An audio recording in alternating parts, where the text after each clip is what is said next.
Hi, everyone. Thank you for joining me today for exploring the topic of keeping kids engaged during summer vacation. I'm Steph Wanek from ESU 8. Can summer fun include learning?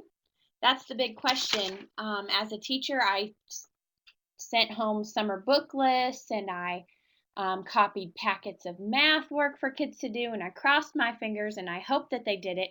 But the fact is, I think very few kids actually did schoolwork or learning during summer vacation. And so we're going to explore some reasons why we think that they should, and some motivators, and also some activities that you could suggest to parents and kids to do this summer.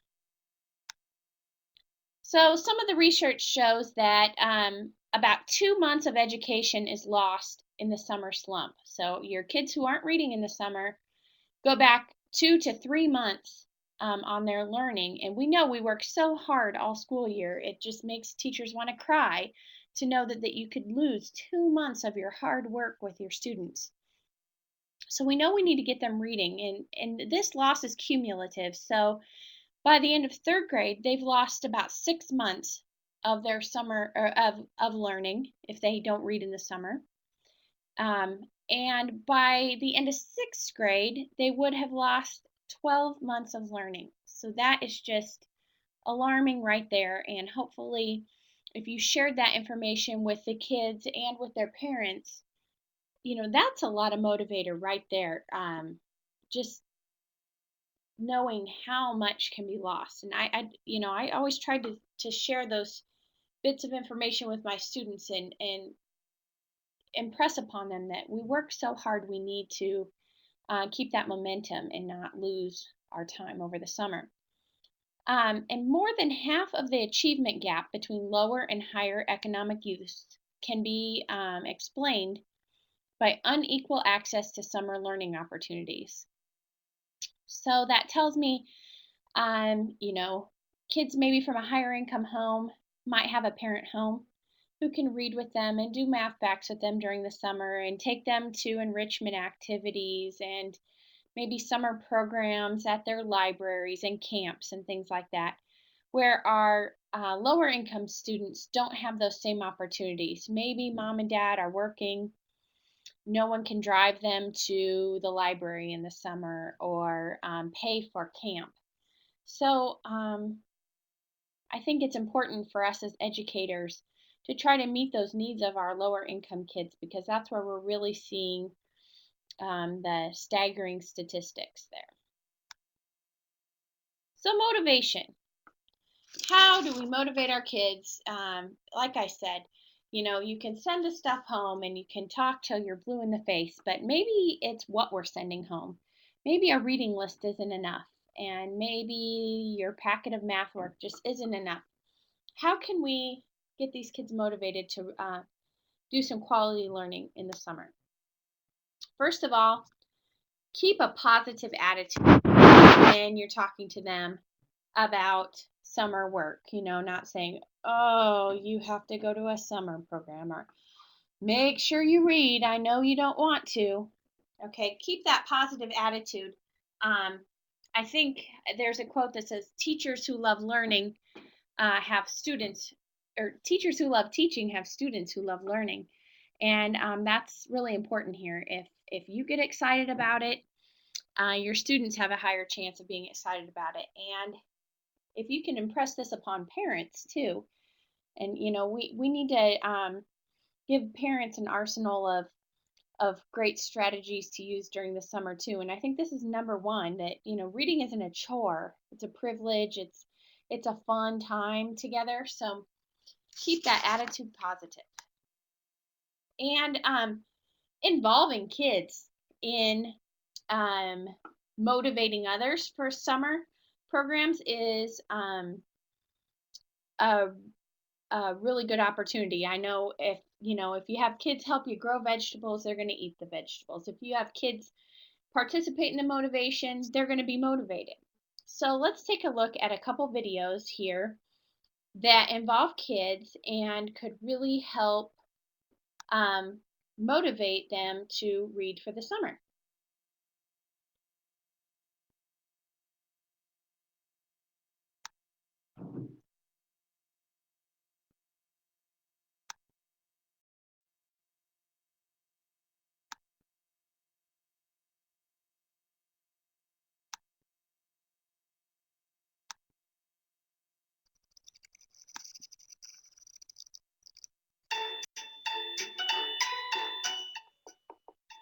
Mr. Mayor, Mr. Mayor. Yes? It's summer. So do you know what that means? I sure do, Froggy. It's time for the Mayor's Summer Reading Challenge.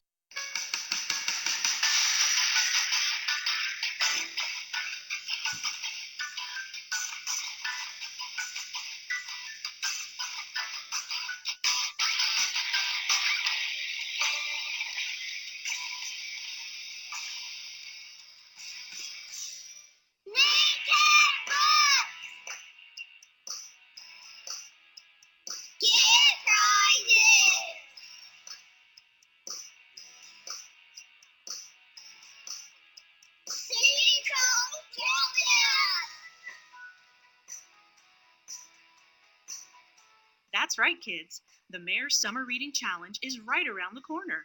Pick up your summer reading logs at the Frisco Public Library as soon as summer break starts. If you can read 10 books before summer is over, you can earn prizes, all when you complete the Mayor's Summer Reading Challenge. 55 days, 10 books, one wild summer. Whether you're all brains, this is the challenge for you. Don't forget to pick up your reading log at the Frisco Public Library. Are you up for my challenge?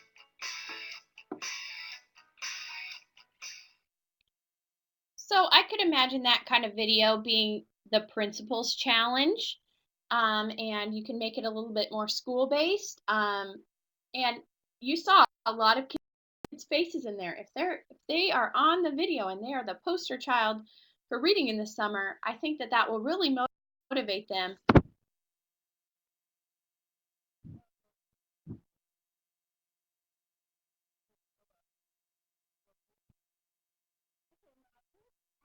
Video is a little bit more like a lip dub. It has a song, and in it you'll see a teacher's head and a lot of pictures.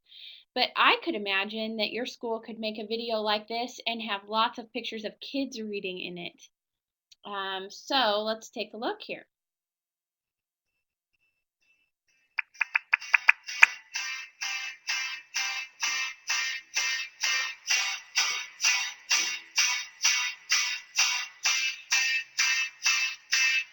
Gotta keep reading, 'cause this book's gonna be a good book. 'Cause this book's gonna be a good book. 'Cause this book's gonna be a good book to read. 'Cause this book's gonna be a good book. 'Cause this book's gonna be a good book. 'Cause this book's gonna be a good book to read. Pick up that book and turn the page. You'll never know just what you'll find. Information or fantasy, drama and art all make you smart. I know that you'll have a ball. Turn off the TV and just read them all. Just think, with a book you'll be so entertained. Oh, and let's have the best readers in FLA. Fill up my mind with nonfiction. Let's get the facts and use them up. Collaborate, graduate, feed your brain, and then we'll just keep reading and reading and reading and reading and reading and reading and reading. Let's read some more. Reading and reading and reading, reading, reading, reading and reading and reading, reading. College reading. 'Cause this book's gonna be a good book. 'Cause this book's gonna be a good book. 'Cause this book's gonna be a good book to read. 'cause this book's gonna be a good book. 'Cause this book's gonna be a good book. 'Cause this book's gonna be a good book to read. I got my book. Do you have yours? What is the title? And who's it by? Where is it set? Maybe it's based. Is it fiction? Or is it real? Will it be happy? Or maybe sad? Let's see what happens. My reading on. Open that book, dear, and have a look. It's an adventure. So keep on reading the book. Keep reading and reading and reading and reading and reading and reading. Let's read it. I'll read it and read it and read it, read it, read it and read it and read it and read it, read it, read it, read it. Here we come, here we go. We gotta read. Easy go, easy go. Now we can rock. Feel that show with the books way to the top. Round and round, read the books around the clock. Action, sci-fi, humor, adventure, biography, reality, mystery, and fantasy. Read it up, whatever you like. Read the Sunshine States, take those reading counts. Read it. This book's gonna be a good book. 'Cause this book's gonna be a good book. 'Cause this book's gonna be a good book to read. 'Cause this book's gonna be a good book. 'Cause this book's gonna be a good book. 'Cause this book's gonna be a good book to read.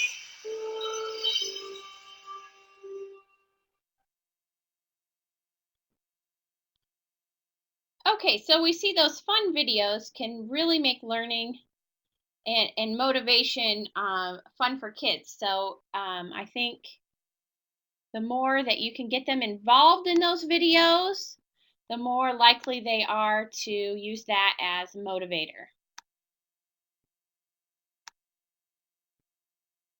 Students can also, if you want to involve kids in motivating other kids, think about having high school students come talk to your elementary students. Maybe your sports stars within your school could come and uh, influence the kids to read. We saw the video with the mayor. So you think about people in your community who could come out to the school and um, try to impress upon kids that it's important to keep learning all summer long. So choices are another important thing when you're trying to motivate kids. We want them to read what they're interested in reading. Maybe it isn't their exact AR level or their Lexile level. Maybe it's an easier book one day and a little bit harder book the next. That's okay. We need to give them choice in the summer. Also, choices about what time of day they read and how long they read. Many of the websites that I accessed in researching this topic said, you know what, don't make kids have time limits or time. You have to read 30 minutes every day. Don't do that to them in the summer. Let them read longer on some days and shorter on others. If they want to read in bed and it pushes the bedtime a little bit, well, it's summertime. That's the time to do this. So really make it all about choices. If they want to read magazines or books, they need to have a lot of say in summer reading to make it fun. We all want to have choices too, right? All right, involve technology. Let kids read if they have a Kindle or an iPad. That's a great way to read books in the summertime.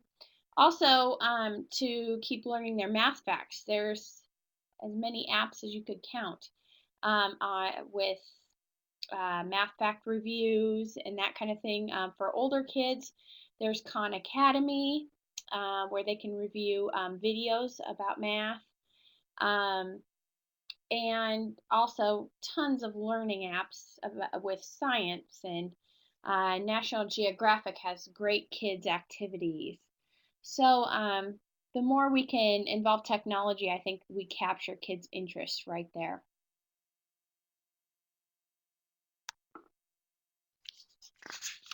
Another way to use technology is through book talks. And just think if your school set up a YouTube channel before the end of the year, and elementary kids could do reading rainbow type book talks to suggest books to their friends for reading in the summer, then the students could access that YouTube channel at home in the summer or at the library and have ideas about the next book to read. So let's go ahead and take a look at some samples of this.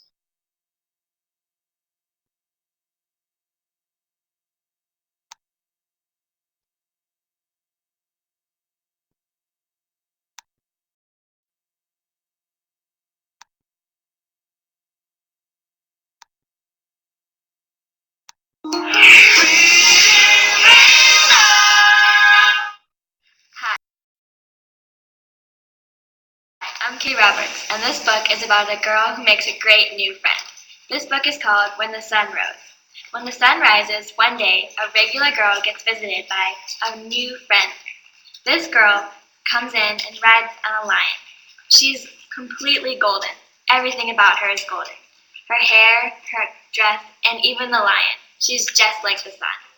They play together all day. They even eat snacks with the lion.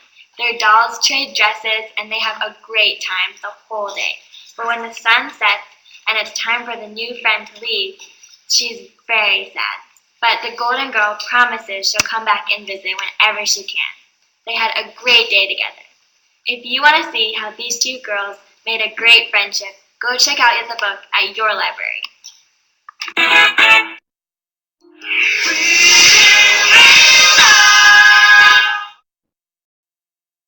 So I think your students would have a lot of fun making Reading Rainbow videos.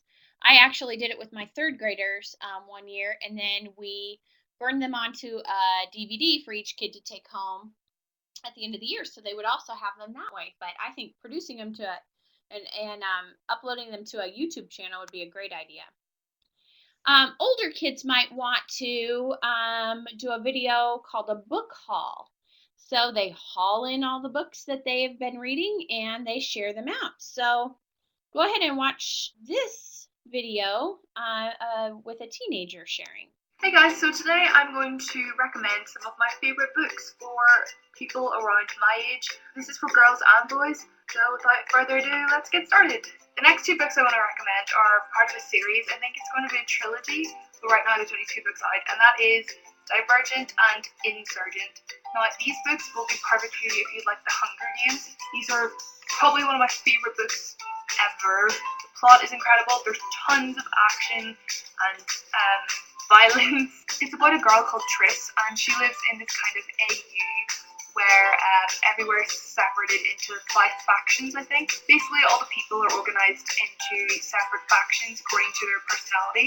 So you have Abnegation, which is very selfless, Dauntless, which are the brave, and I can't remember the other names. One of them's about always telling the truth.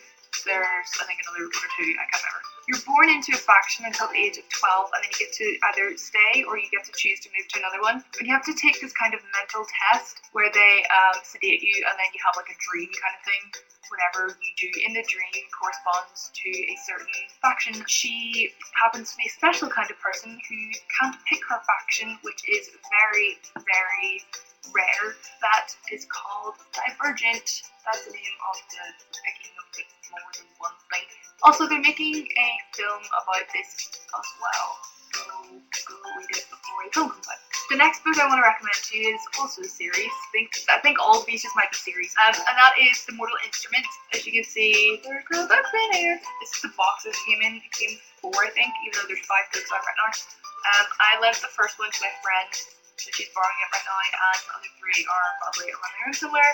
But the cover of the first one is this. You've probably heard of the film, which is out right now, of the very first book, City of Bones, and I highly, highly, highly recommend reading the book quickly and then going to see the film. They leave out huge chunks of really vital stuff, and they also reveal what happens in the other books in the one film. I definitely read the books first. We've got this kind of messed up side romance that's not really part of it. It's kind of the back burner the whole time, and all this action, and there's demons and vampires and werewolves, and it's nothing like Twilight. Before you start that, I do not like the Twilight franchise, and this is nothing like it, so don't be put off by the vampires and werewolves. There's demons too. It's really good. Go read it. How could I?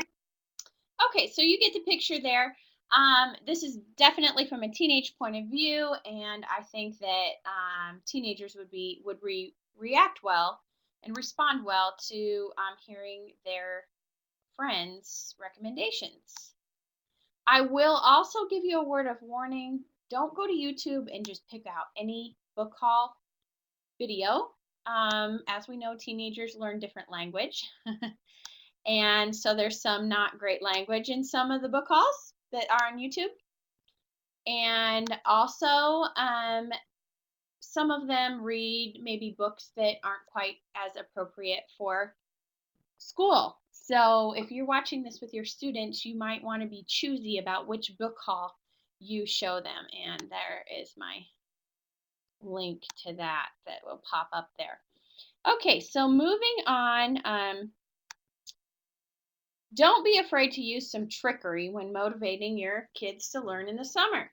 Okay, they might not understand that when they have a lemonade stand, they're learning math, or when they're cooking with you, they are learning, they're reading and they're using math skills. So when your child asks you, can we bake some cookies? Say, sure, we're gonna get the recipe out. You read it to me as we go along, and then ask them questions about the fractions and the measurements, and have them help measure and ask which measurement is bigger or smaller, or how many quarter cups does it take to make a half cup. So there's ways that we can trick them into learning without them even realizing it. If your child likes to go out and collect fireflies, trick them into reading a book about those fireflies also. There are ways that won't seem like such laborious work if you just trick them into it.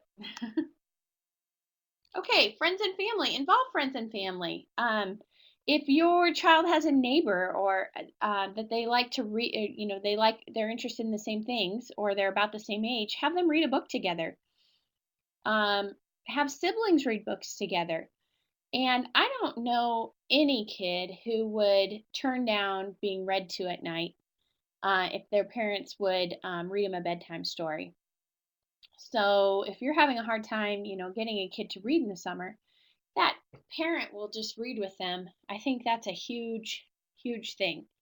I always made sure to do read aloud in my classroom, and I think at home too. That is so important to hear that reading, and maybe even older kids could take turns reading pages with their parents.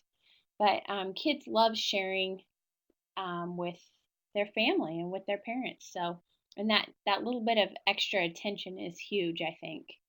So it doesn't have to be a silent reading time where everybody's by themselves. It can be together. And also, a great motivator is if it's reading time for everyone, including parents.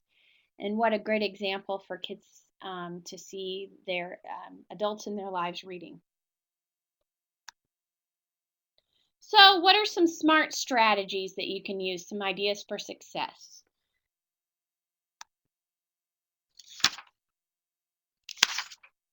First of all, we have a parent information evening. Usually, a lot of schools have that at the beginning of the year. You share out maybe a packet of policies and, give them a calendar of what to expect for the year. And I used to share out strategies for helping their kids at home. Well, why not have a parent information evening, a pie night? And I used to serve pie. That's a motivator for parents to come to your meeting. Um, and give them ideas on what to do in the summer. I think sometimes we as educators take for granted that parents know how to incorporate learning in the summer or learning at home. And we need to help them along with those strategies. And I think at the end of the year, if you can get the parents to come in and have a quick meeting, um, your chances of those kids following through with learning in the summer are much greater. Help the kids plan it out. Maybe every family would have a calendar, and the kid wants to pick what time of day they're going to do some reading or some activities. Maybe they're going to write down the days that they have camps or baseball practice, but on that they can work in a little bit of learning around that. Of course, at the camps and things, hopefully they'll be doing some educational things anyway. Um, and that is another one of those tricky things that they don't even know that they're learning so much at the camp. Also, as educators, we can help them write like their summer learning plan before they go home in May.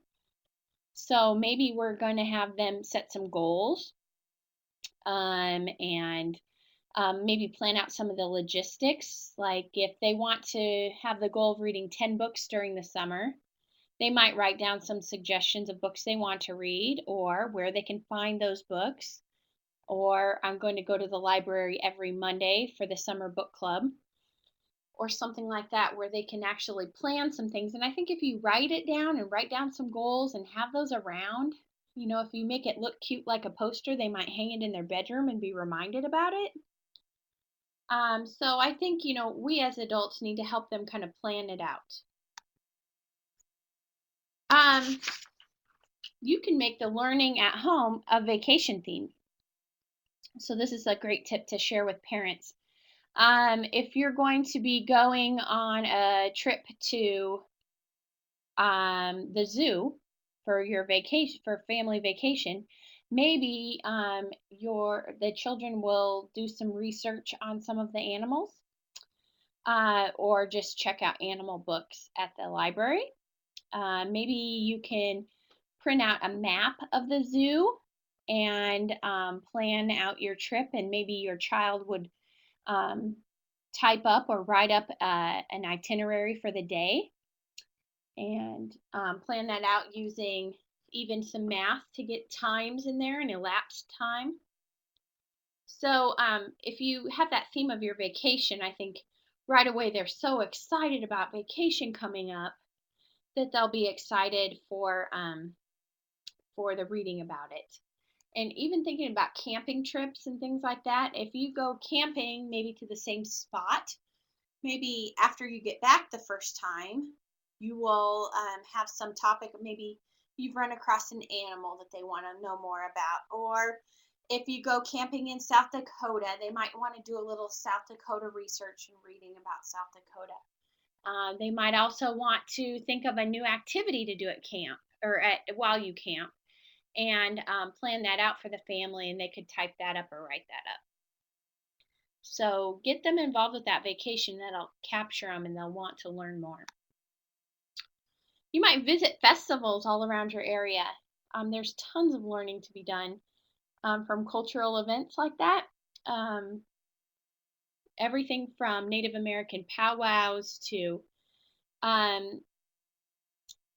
different events, the festivals right in your town. Maybe they want to research the history of why that festival is being held and what the history of the town is. That might even take you to a local museum, like our Antelope County Museum right here in Neely, or something around the area, just to learn a little bit more about the history of the area and why that festival is being held. Cook together. Okay, I mentioned that before. Kids can read through recipes. Maybe they're going to read through a whole cookbook to find out what they want to cook with you. So they have your quality time. They're reading. They're using math skills to measure, and also to do steps in order, and also science. I talk when I cook with kids a lot about what state of matter is this sugar in? Now, when I add it to the oil, what's going to happen to it? Well, it dissolves, and now it's a liquid like the oil and things like that. So, cooking is a great learning experience for kids, and it has tons of real life skills in it. Grow a garden together. So, when parents and kids grow a garden together, there's science all around them. Also, different things with math and measurement of how far apart you plant your seeds and how deep you plant your seeds, and watching those plants grow. And there's tons of websites with learning about the parts of plants and things like that. So you will, be learning and spending that quality time together if you grow a garden. Many neighborhood activities can also involve learning in the summer. Everything from having a lemonade stand, which helps the kids with practical skills like organization. Also, money. They're counting money if they have a lemonade stand. Also, scavenger hunts. Maybe kids in the neighborhood can take turns riding up a scavenger hunt and practice spelling all those words. That's a great opportunity for kids to do a little riding, and it's a trickery thing too. They don't realize that they're practicing spelling when they're writing up a scavenger hunt list. Also, you might have book clubs right in your neighborhood. Neighborhood kids could get together and read in the afternoons or any time that works out.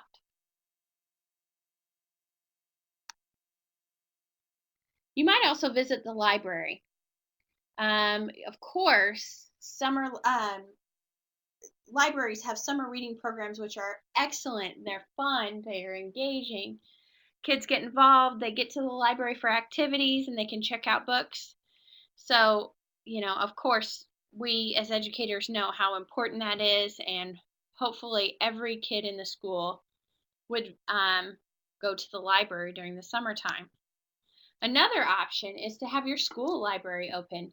We did this at one of my schools, and each teacher took 1 week to volunteer to come in on I think it was Monday mornings, we had the library open. And kids could come in once a week to check out new books. And the teacher also planned an activity for that day, usually crafty things, could be a cooking thing, or just some activity to go along with a theme for the summer. So, as a teacher, I always felt like I would give up a little bit of my own time to make sure kids were reading. It made my life easier later in the year when I was counting on them learning and making big gains. So open school libraries are a great thing. And if you use AR or a program like that, they can take quizzes once a week and maybe they have a summer goal. Book clubs, I mentioned that before. These can be neighborhood, they can be friends, they can be community based. Maybe you're going to organize having volunteers from your community meet groups at the library. They don't all have to read the same book. Kids can read a theme or a genre at the same time and then do some activities once a week. You think if you met just 6 times, that's 6 books that they read right there. So I think book clubs are a great thing to share their learning in a fun way. Oops, I went too fast. Pen pals are a great way to get your kids writing in the summer. They can do it the conventional way and mail letters, but they could also email, maybe grandma or grandpa, cousins from another town, friends. Maybe it's just their friends from school, but they haven't seen them most of the summer. And so they'd like to write them some letters. And if you can arrange that with the other parents and have email addresses, that's a great thing to do. Also, maybe they had pen pals at school during the school year, and they can write letters, again, the conventional way, or email during the summer and, keep up their friendship. That's a great idea. Okay, kids can write a summer journal also, and use a little of your trickery in there and make it a scrapbook. Maybe you take photos from different things that happen from the summer and put those on each page, and the kid writes a paragraph about what's happening in that picture. And then they have a scrapbook of their summer. Also, one year I inspired a child to write about life on the farm in the summertime. He grew up on a farm, and what an active time of year to write a journal about. Another high-tech way to do this would be to start a blog, a family blog, and maybe each of your kids rotates through the different days of the week, and you have a blog of your whole summer. I always like to do sidewalk chalk math with my students in the springtime at school, and that's a great thing to do in the summertime at home as well. And so just get outside and everybody takes a piece of chalk, and you can practice. Two kids could even do this alone, giving each other problems and checking the problems for them. And it can get as hard as long division on the sidewalk. So that's a way to make it fun. You're outside, you're drawing, and you're also practicing your math skills. Another way to get math involved and some science is graphing the weather. You can graph temperatures, high temperatures, lows, difference from average temperatures. You can look at the rainfall or lunar phases even. And I know my students from our daily math board were very used to going to weather.com to check the temperature. And they got really interested in the weather almanac. So that's something to kind of teach them by the end of the year, and then they're inspired to go home and use some of those pieces of technology. And if they don't have technology at home, maybe there's a newspaper around that they could look at every day. Baseball math. When you go out to a baseball game, there's lots of math all around, and if you look at the stats of different players and that's using the score, you can infuse a lot of baseball or math into your baseball game. Also, when families play board games, there's a lot of math right there. Counting money is one of the biggest ones. Also, strategy and how many points more they have to get than someone else. And some board games even, I'm thinking of the board game Cranium that uses all different parts of your brain with spelling and acting and singing and trivia. So we can really get kids thinking just using games at home in the summer. And it really makes them kind of focus for a little while on a task, paying attention. We love that as teachers. And here are a couple resources for you. Reading Rockets has a summer reading video. It is a long one, I will have to say. It's 50 minutes, but maybe this is something you could email out to some parents. And I know not every parent's going to watch it, but as you know, if you can get even a few to watch, that's making progress. It also has a copy of the PowerPoint and some other resources right there. That Reading Rockets site is a fabulous site for educators. And then also KQED, the public television station in San Francisco, has 50 creative ways to prevent summer brain drain. And so some of those ways that I just talked about were on that site, and there's a lot of cool things that parents can do with kids in the summertime. Well, best wishes for summer learning excitement. We hope that your kids all engage in learning this summer, and we hope it's a little more successful and they have more fun when they go to the library than what you're going to see in this video. But it's a good laugh for you.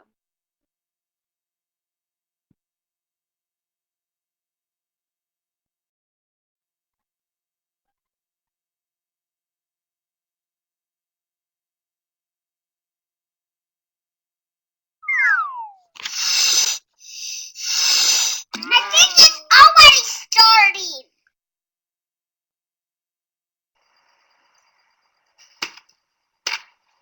Can I help you? Yes, I'm looking for a book. This is the library. You have to be quiet. What book are you looking for? What about dragons? Dragons. Let me see. Alright, it's just down this aisle here. I'll let you choose a dragon book. What book do you want? About dragons. I don't know. Shh. This is the librarian. You have to be quiet. Now, which book do you want? What about a bus that has a gun on the side of it? You said you wanted dragons. I did not. Yes, you did. Now be quiet. I'll show you the aisle. Here are books with buses and guns on the side of them. Thanks! Shh. You're welcome. Cool, it's squishing the zombie. Then it landed on spikes. Cool. And then it landed on a house? What's that supposed to mean? A dragon? A zombie? A dragon and a zombie? This is the library. And a gun and a laser? If you do that one more time, you have to get out of the library without a book, okay? Okay! Okay! Be quiet. Okay. Can I borrow this book? Sure. Thank you! Be quiet!